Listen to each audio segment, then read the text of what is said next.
सवाल आ जाए। जब में आज की क्या हेयरिंग थी, कितने मुल्ज़मान पेश किए गए आपकी तरफ से, क्या और गवर्नमेंट को कहा और अदालत ने क्या ऑर्डर?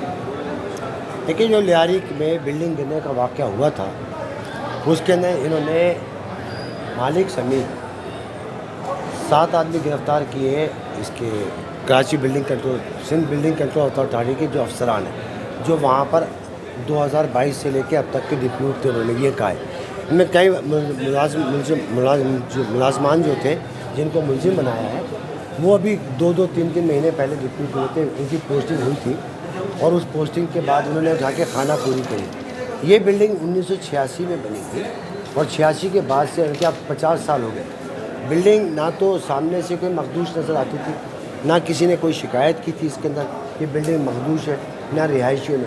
अगर बिल्डिंग मखदूश होती तो ये जो मालिकों के घर के 7 आदमी उसमें जहाँ भाग हुए हैं, वो ना होते, वो उस बिल्डिंग में क्यों रहते। पहली बात तो ये थी। दूसरी बात ये है कि अगर ये बिल्डिंग को मखदूश करार देने के लिए हमारे यहाँ जो इदारा है वो है डिज़ास्टर मैनेजमेंट का।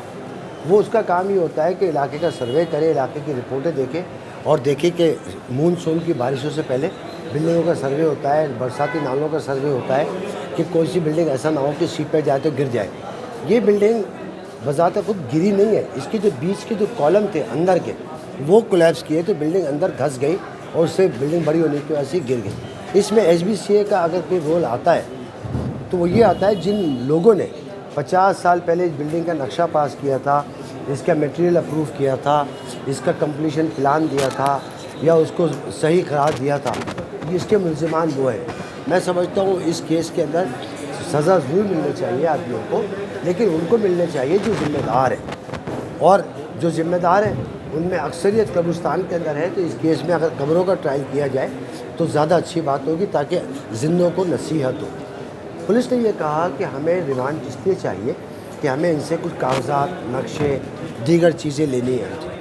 तो हमने ये कहा कि जो सेक्शन ऑफिसर है उसके लिए FIR कटवाइए DG साहब के कहने में। तो DG is competent, this is the case of the documents are in the hands of the prosecution, और जो मुद्दई के हाथ में है।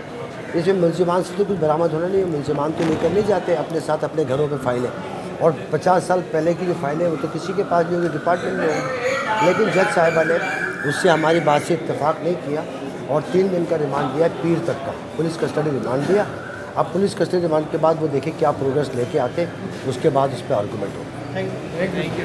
ठीक, थैंक यू। आगे जा रहा है, पीछे आ जा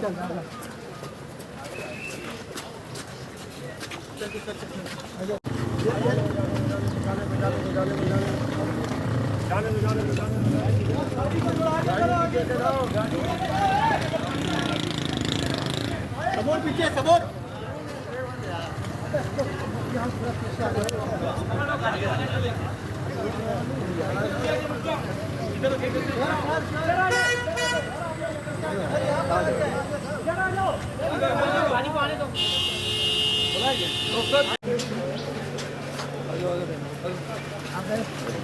आराम से आराम।